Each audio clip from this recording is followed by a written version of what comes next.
रही हट परे हो, मनहूस कहीं की। जब से घर में आई है मनहूसियत ही छा गई है। कितनी दफा बोला है अपनी ये मनहूस शक्ल लेके मेरे सामने ना आया कर। मैना अभी बहुत छोटी थी जब एक हादसे में उसके माँ बाप की जान चली जाती है।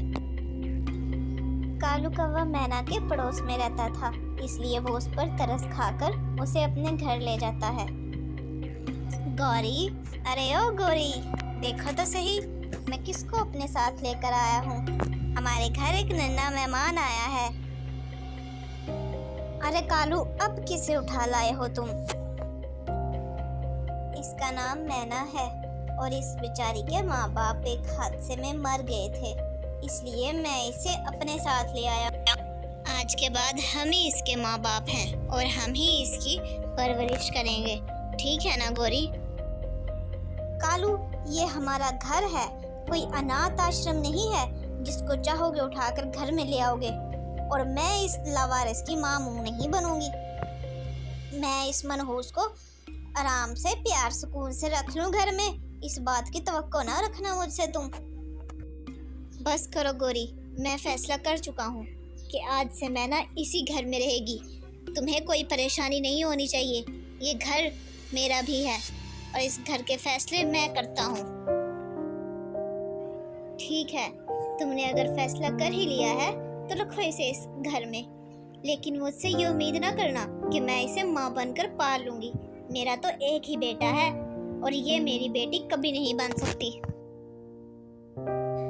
गौरी ने मैना को अपने घर रख तो लिया था, लेकिन उस पर बहुत जुल्म करती थी। घर के सारे काम उससे करवाती थी। मैना को अभी खाना भी पकाना नहीं आता था, लेकिन गौरी उस पर इतने जुल्म करती थी कि वो बेचारी खाना पका लेती थी। माँ जी, मैंने खाना तैयार कर लिया है, आप आकर खा लें। ए मैना की बच्ची, खबरदार अगर मुझे आइंदा से माँ कहा तो। माँ नहीं हूँ मैं तेरी, आई बात समझ में?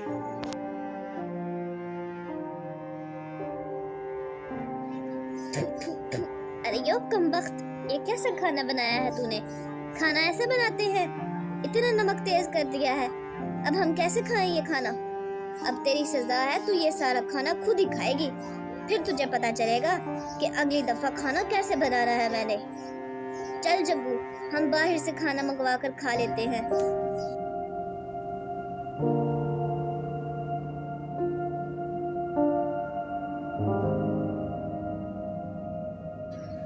देखते ही देखते 5 साल गुजर गए। मैना भी बड़ी हो चुकी थी, लेकिन गौरी मैना पर जुल्म करने से बाज ना आती थी। अब गौरी अपने बेटे जग्गू की शादी करवा देती है।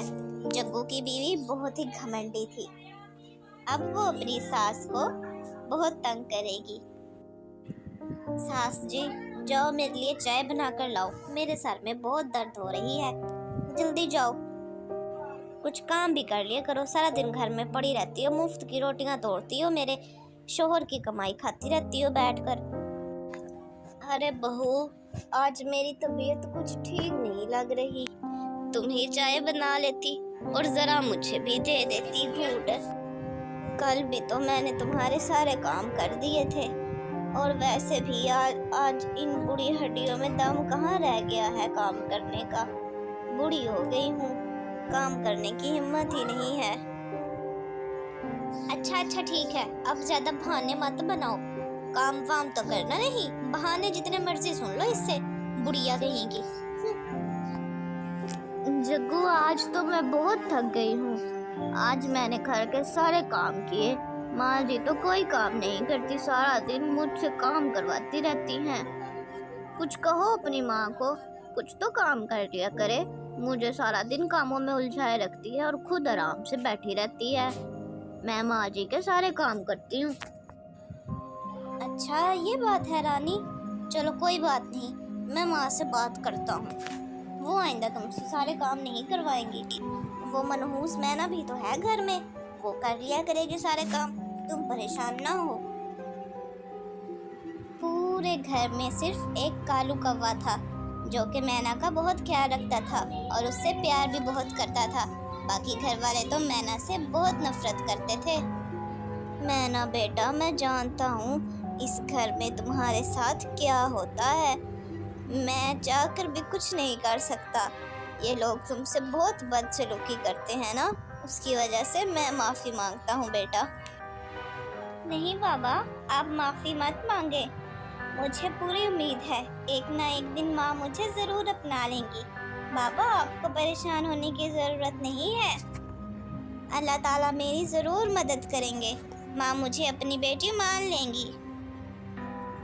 माँ, तुम सारा दिन यहीं बैठी रहती हो, कोई काम नहीं करती। रानी ने मुझे बताया है कि तुम सारा दिन रानी से सारे काम करवाती हो। खबरदार आइंदा उससे कोई काम करवाया, खुद काम कर लिया करो। वो मनहूस मैना भी तो इसी घर में रहती है, उससे काम करवाया करो। मेरी बीवी को तंग ना किया करो खामखा। ये तुम क्या कह रहे हो जग्गू बेटा? अपनी बीवी की बातों में आकर अब तुम अपनी माँ से इस कदर बदतमीजी करोगे? रानी झूठ बोल रही है। सारा घर का काम या तो मैं करती हूँ या वो मैना करती है। रानी तो बस बैठकर हुक्म ही चलाती है मुझ पर। मेरी बूढ़ी हड्डियों का ख्याल भी नहीं रखती वो तो। बस भी करो माँ, कितने झूठ बोलोगी। अब मेरी बीवी पर झूठा इल्जाम तो मत लगाओ। वो बेचारी सारा दिन घर का सारा काम करती है और तुम उसके बारे में झूठ बोल रही हो। और बस करो, मैं तुमसे बहस नहीं करूँगा। काम के लिए देर हो रही है, मैं चलता हूँ। और मेरी बीवी पर आइंदा झूठा इल्जाम न लगा देना। माँ जी, आज आप बहुत परेशान लग रही हैं मुझे। जरूर जग्गू भैया ने बदतमीजी की होगी। अच्छा माँ, आप परेशान ना हो, मैं आपके लिए अभी गर्मा गर्म चाय बना कर लाती हूँ, ठीक है? चल हट मनहूस कहीं की। कितनी दफा कहा है मुझे माँ ना बोला कर, मैं तेरी माँ नहीं हूँ। और ये सब कुछ तेरी वजह से हो रहा है, मनहूस कहीं की। चल दफा हो जाए यहाँ से, मुझे तेरी किसी चाय की जरूरत नहीं है। बाबा उठ जाएं, मैंने आज आपके लिए आपकी पसंद का खाना बनाया है। चले उठ जाएं बाबा, सब मिलकर खाना खाते हैं। बाबा उठे ना, क्या हो गया?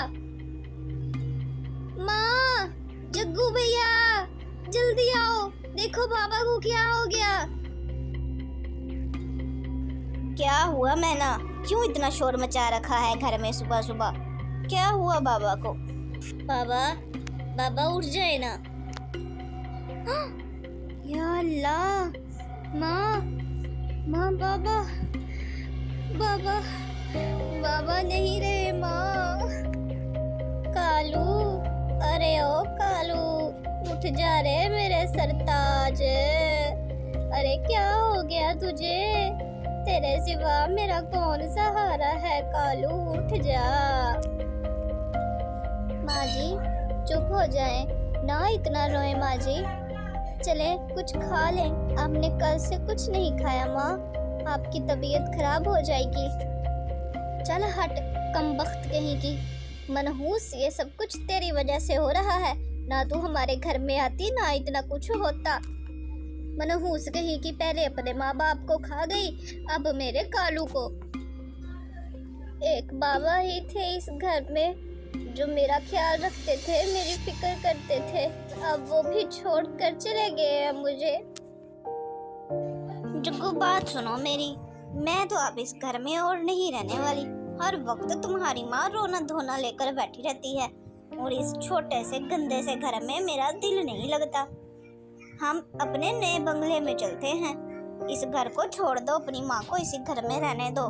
तुम और मैं उस घर में चलते हैं। मैं तो अब इस घर में और नहीं रुकने वाली। माँ, मैं और रानी अपने नए घर में रहने के लिए जा रहे हैं। तुम और मैं ना इसी घर में रह लो। अगर कुछ चाहिए हुआ तो मुझे फ़ोन कर लिया करना कभी कभार। मैं वो चीज़ तुम दोनों को ला दिया करूँगा। नए घर में जा रहे हैं हम दोनों, इसलिए क्योंकि जहाँ पर मैं काम करता हूँ वो घर मेरे उस काम की जगह के करीब है। मुझे काम पर जाने में भी आसानी हो जाया करेगी। मैं और रानी अब उस नए घर में ही रहेंगे। जग्गू बेटे, तू ये सब क्या बोल रहा है? अब मेरा तू ही अकेला सहारा है और मुझे बुढ़ापे में तू ही छोड़ कर जा रहा है। बेटे, मैंने तुझे पाल पोस कर बड़ा किया, अब तू मुझे बूढ़ी माँ को छोड़कर जा रहा है। बेटे ना जा तू।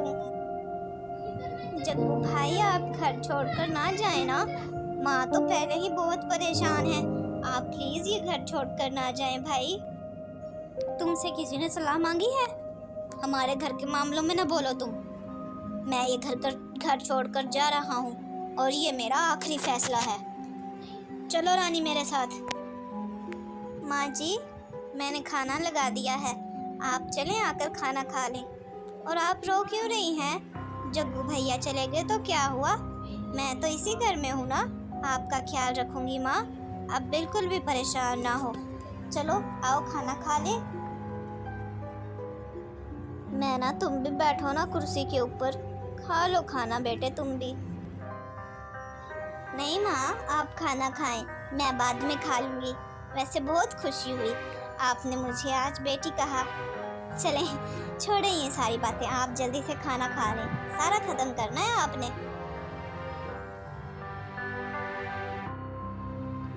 माँ जी, आपके लिए चाय लाई हूँ, उठ जाएं।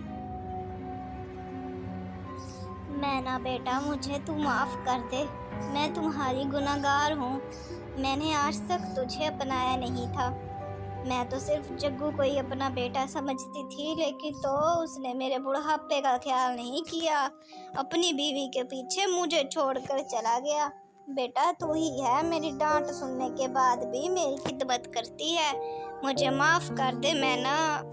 मैंने तो जग्गू को अपना सगा बेटा समझकर इतना प्यार किया था और तुझे सौतेला समझती रही। हाय मेरी किस्मत, मैं तुझे इतने जुल्म सितम तुझ पे करती रही, मुझे माफ़ कर दे बेटा। कोई बात नहीं माँ जी, आप परेशान ना हो और मुझसे माफ़ी भी ना मांगे। मैं तो आपको अपनी माँ समझती रही थी, इसलिए आपकी खिदमत की। आपने आज मुझे अपनी बेटी मान लिया, मेरे लिए इतना ही काफ़ी है माँ। आप मुझसे माफ़ी मांगकर मुझे शर्मिंदा मत कीजिए। गौरी का अपना बेटा जग्गू तो उसे बुढ़ापे में छोड़कर चला गया था, लेकिन मैना, जो कि उसकी सौतेली बेटी थी, उसने गौरी की बहुत खिदमत की।